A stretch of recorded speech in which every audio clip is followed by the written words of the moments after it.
Truth seeker here. Reporter Catherine Harrods just broke a story that could finally land James Comey under the FBI's microscope.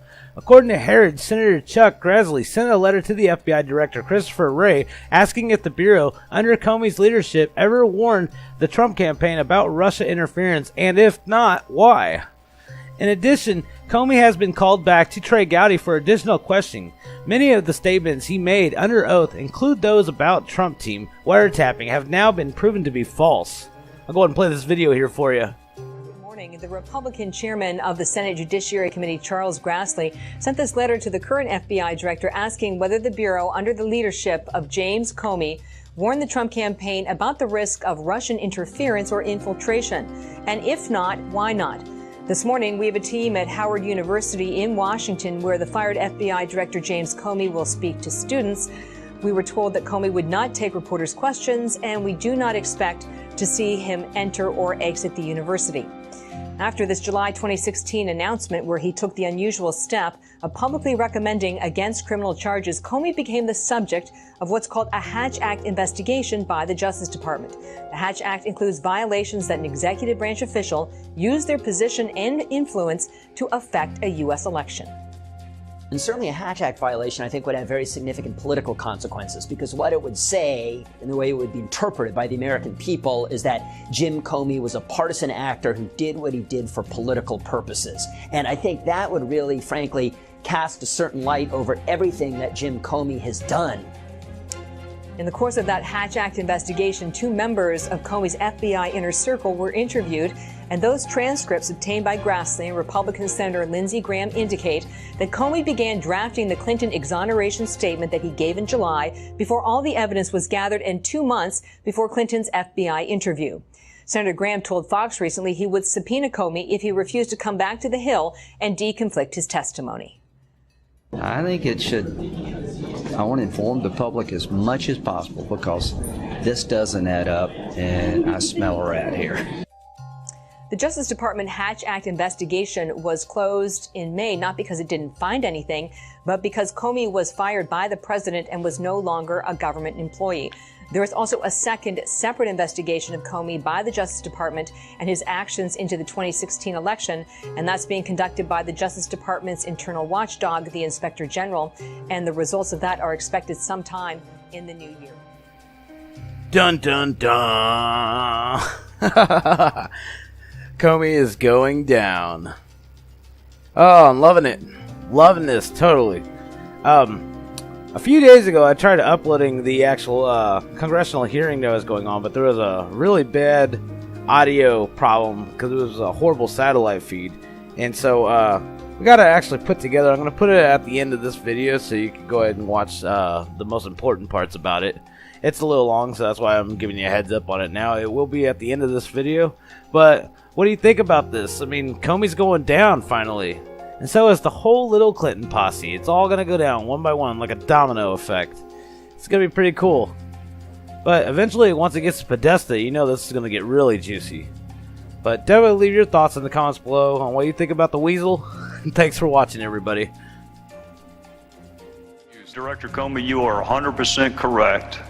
And I am 100% correct in saying that that is a distinction that doesn't make a difference to most of the people watching television. You are exactly correct. What we are reauthorizing this fall has nothing to do with what we are discussing, other than it is another government program where the people consent to allow government to pursue certain things with the explicit promise it will be protected. So you're right, they're different. But in the eyes of people watching, it is the U.S. government officials leaking the name of a U.S. citizen, and if it can happen here, it may happen there.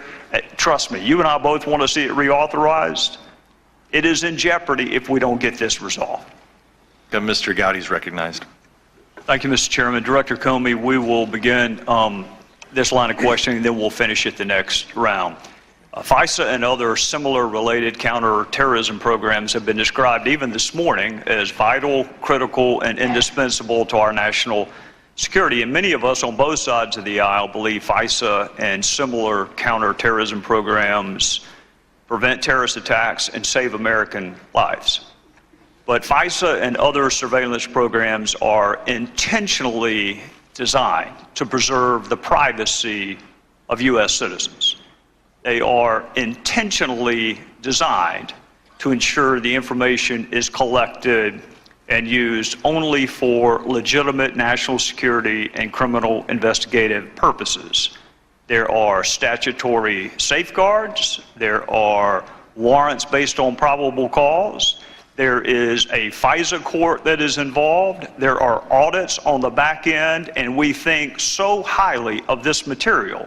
It is a felony punishable by up to 10 years in federal prison to unlawfully disseminate it. All of this was done to make sure this information gathered remains protected as it relates to U.S. citizens. The way I view it, Director Comey, the American people have an agreement with their government. We are going to give you the tools to keep us safe, even if it infringes on our privacy some. We're going to give you the tools. And government in return promises to safeguard the privacy of U.S. citizens. And when that deal is broken, it jeopardizes American trust in these surveillance programs. So let me ask you, do you agree FISA is critical to our national security? I do. Do you agree programs like FISA were intentionally designed to safeguard the identity of U.S. persons? Yes, there are other important elements of it, but that's the primary goal, I believe. It wasn't an afterthought. It wasn't an accident. These are intentional safeguards that we put in place to protect U.S. citizens. Is that correct? Correct. Do you agree much of what is learned from these programs is classified or otherwise legally protected? All FISA applications, review by the court, collection by us pursuant to our FISA authority is classified. The dissemination of which is a felony punishable by up to 10 years in prison? Sure, dissemination, unauthorized dissemination. Unauthorized dissemination of classified or otherwise legally protected material punishable by a felony up to 10 years in federal prison. Yep, yes, as it should be. All right.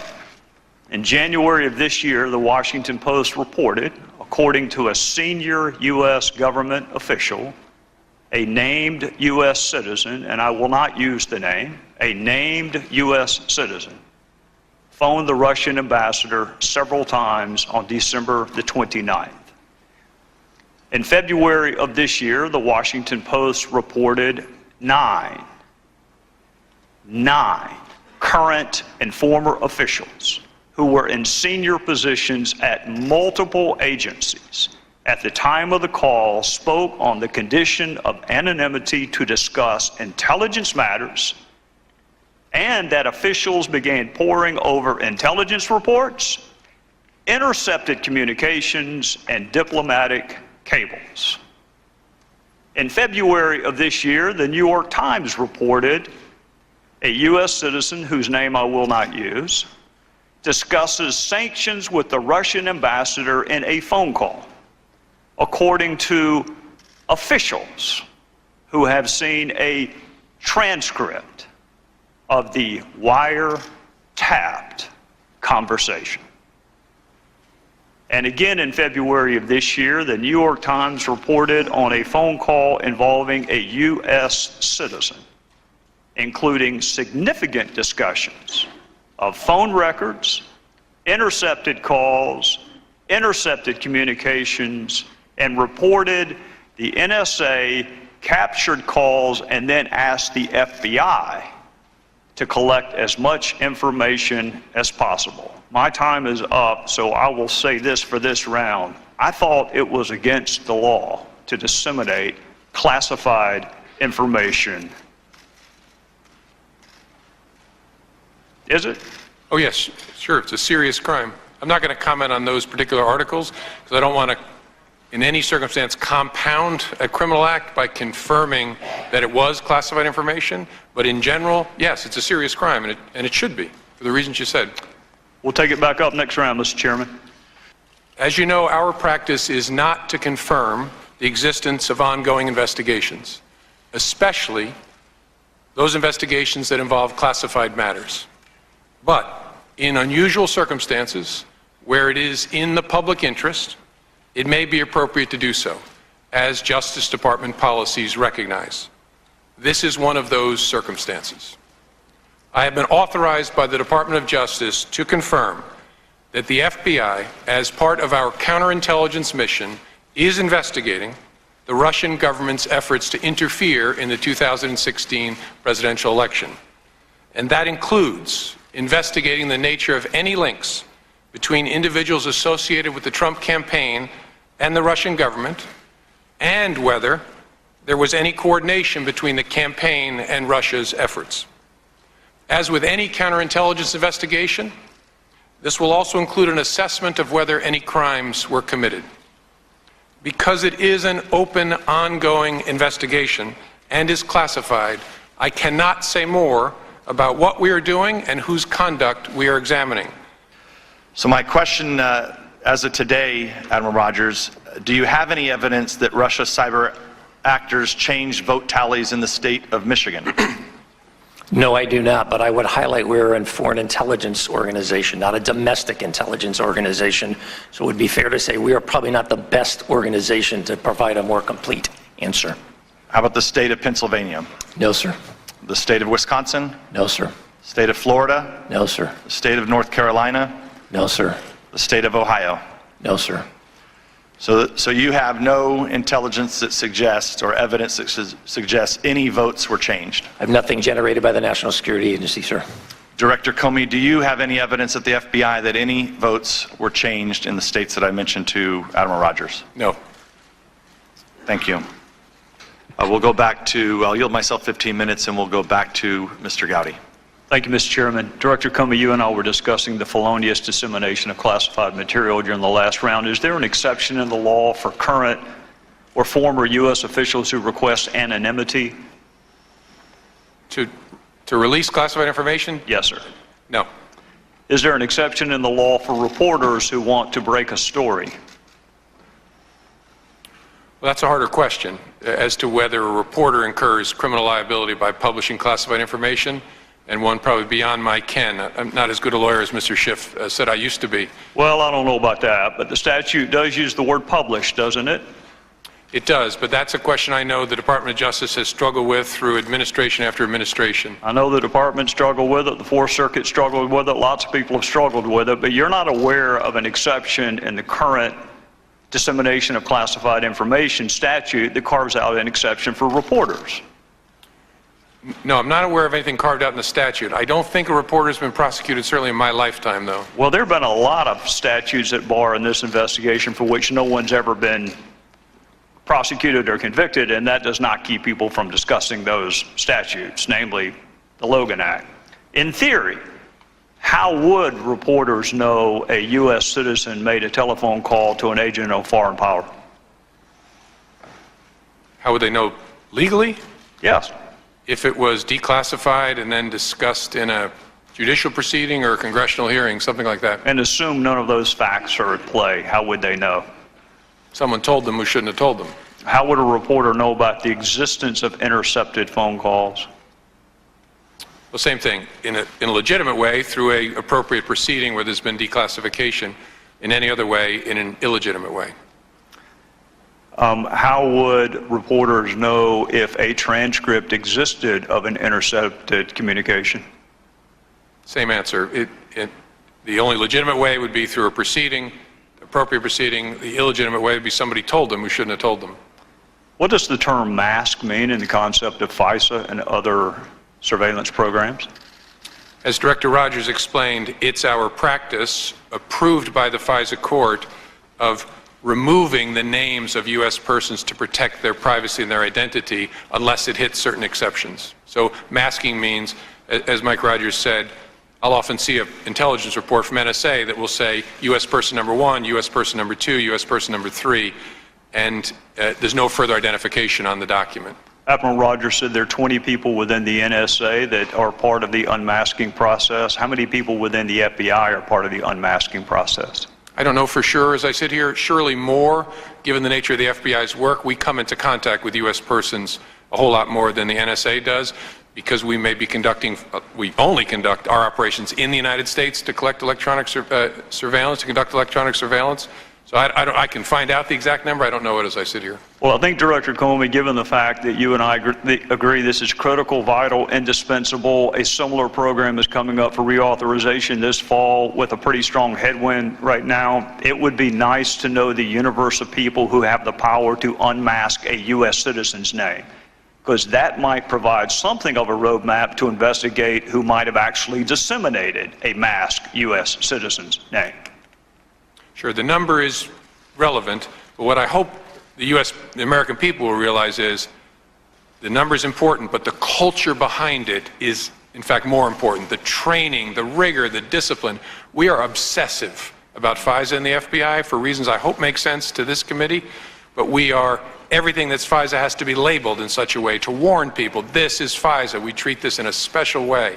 So we can get you the number, but I want to assure you the culture of the FBI and the NSA around how we treat U.S. person information is obsessive, and I mean that in a good way. Director Comey, I am not arguing with you, and I do agree the culture is important, but if there are 100 people who have the ability to unmask and the knowledge of a previously masked name, then that's 100 different potential sources of investigation. And the smaller the number is, the easier your investigation is. So the number is relevant. I concede the culture is relevant.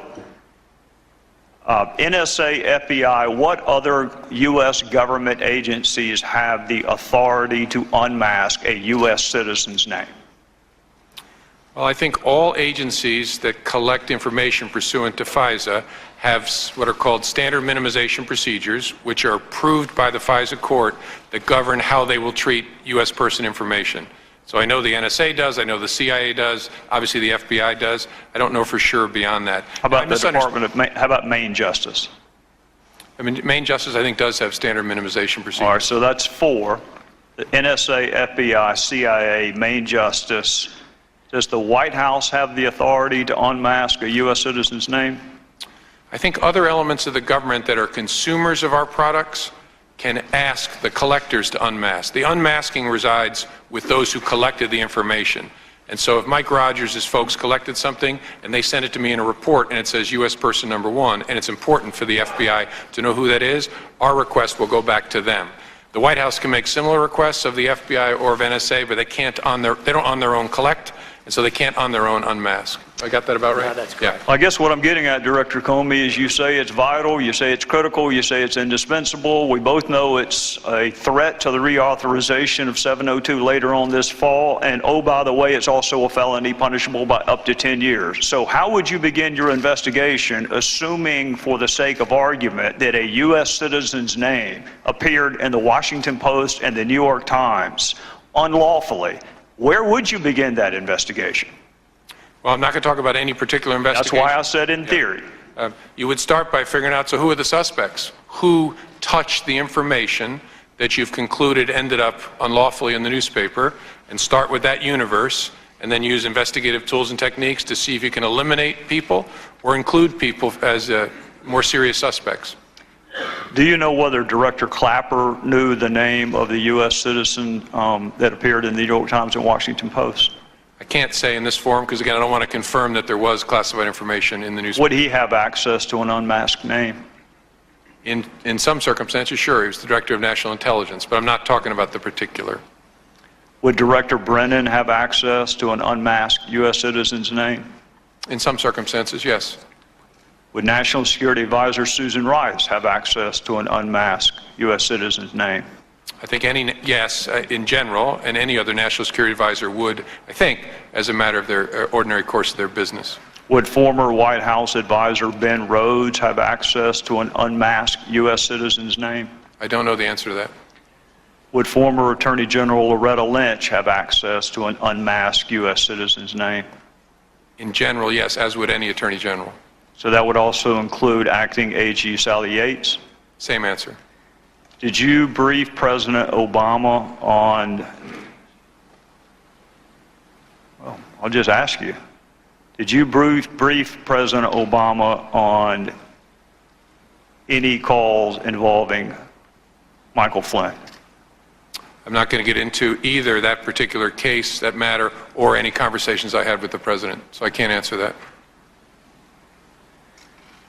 Well, Director Comey, there's been some speculation this morning on motive. I'm not all that interested in motive. First of all, it's really hard to prove. Secondarily, you never have to prove it. But I get that people want to know. I get the jury always wants to know why. I think you and I can agree there are a couple of reasons that you would not have to unlawfully, feloniously disseminate classified material. It certainly wasn't done to help an ongoing criminal investigation because you already had the information, didn't you? Again, I can't answer in the context of this particular matter. How about in theory? Is there something a reporter would have access to that the head of the FBI would not? It's hard for me to answer. I would hope not when it relates to the I would hope FBI's not too, since it's part of our surveillance programs. I would hope that you had access to everything as the head of the world's premier law enforcement agency. I would hope that you had it all. So if you had it all, the motive couldn't have been to help you because you already had it. And Admiral Rogers, the motive couldn't have been to help you because you already had it. So in the universe of possible motives for the felonious dissemination of classified material, we could rule out wanting to help the intelligence communities and the law enforcement communities. Those are two motives that are gone now. That leaves some more nefarious motives. Is the investigation into the leak of classified information, has it begun yet? I can't say because I don't want to confirm that that was classified information. Well, I don't want to quarrel with you, Director Comey, and I do understand that you cannot ordinarily confirm or deny the existence of an investigation. But you did it this morning citing DOJ policy given the gravity of the fact pattern. Would you not agree that surveillance programs that are critical, indispensable, vital to our national security, some of which are up for reauthorization this fall, that save American lives and prevent terrorist attacks also rises to the level of important? I think those programs are vital, and leaks of information collected pursuant to court order under those programs are terrible, and as I said in my opening statement, should be taken very, very seriously. What I don't ever want to do is compound what bad people have done and confirm something that's in the newspaper, because sometimes newspaper gets it right. There's a whole lot of wrong information allegedly about classified activities that's in the newspaper. We don't call them and correct them either. That's another big challenge, but we just don't go anywhere near it because we don't want to help and compound the offense that was committed. I understand that, Director Comey, and I'm trying really hard not to get you to discuss the facts at bar. But some of the words that appeared in this public reporting include the word transcript, which has a very unique use in the matters that you and I are discussing this morning. That is a very unique use of that word. Wiretap has a very specific meaning. The name of a U.S. citizen that was supposed to statutorily be protected is no longer protected. So some of this reporting, let's assume 90% of it is inaccurate. That other 10% is still really, really important. And to the extent that you can rely on the dates in either the Washington Post or the New York Times, we are talking about February of this year is when the reporting first took place. So we're a month and a half or 2 months into something that you and I agree is incredibly important and also happens to be a felony. So I'm just simply asking you to assure the American people, you've already assured them you take it really seriously. Can you assure them that it is going to be investigated? I can't, but I hope people watching know how seriously we take leaks of classified information, but I don't want to confirm it by saying that we're investigating it. And I'm sorry I have to draw that line. I just think that's the right way to be. Well, I'm not going to argue with you, Director Comey, but it is, we're going to discuss a lot of important things today. Whether Russia attempted to influence our democratic process is incredibly important. Whether they sought to influence it, it's a separate analysis, incredibly important. The motive behind that interference and influence, incredibly important. Our U.S. response, incredibly important. Some of that may rise to the level of a crime, some of it does not rise to the level of a crime. One thing you and I agree on is the felonious dissemination of classified material most definitely is a crime. So I would ask you, and I understand some of the procedures that you are up against, I would humbly ask you to seek authority from whomever you need to seek authority from. Because I'm going to finish the same way I started. This is an agreement between the American people and its government. We, the American people, give certain powers to government to keep us safe. And when those powers are misused, and the motive is not criminal investigations or national security, then I'll bet you my fellow citizens are rethinking their side of the equation. Because that U.S. citizen could be them next time. It could be you. It could be me. It could be anyone, until we start seriously investigating and prosecuting what Congress thought was serious enough to attach a 10-year felony to. With that, I would yield back, Mr. Chairman. Can I just add a response to what you said? I agree with you, Mr. Gowdy. Two things folks at home should know. First, an unauthorized disclosure of FISA is an extraordinarily unusual event, so be assured we're going to take it very seriously, because our trust with the American people and the federal judges that oversee our work is vital. And second, that this conversation has nothing to do with 702. Folks often mix them together. 702 is about targeting non-U.S. persons overseas.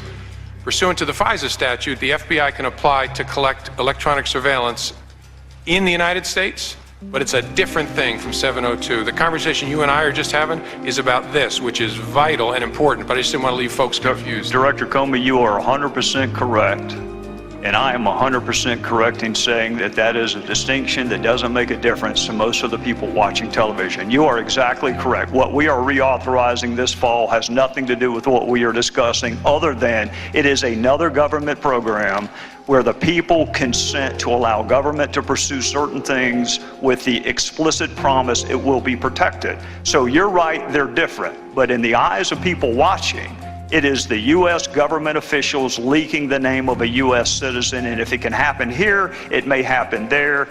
Trust me, you and I both want to see it reauthorized. It is in jeopardy if we don't get this resolved.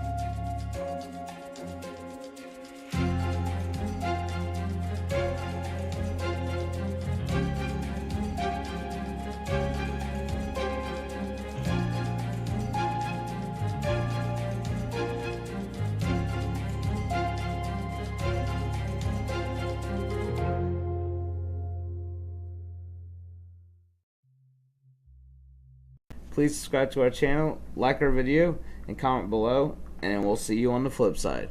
Peace! And don't forget to click the notification bell.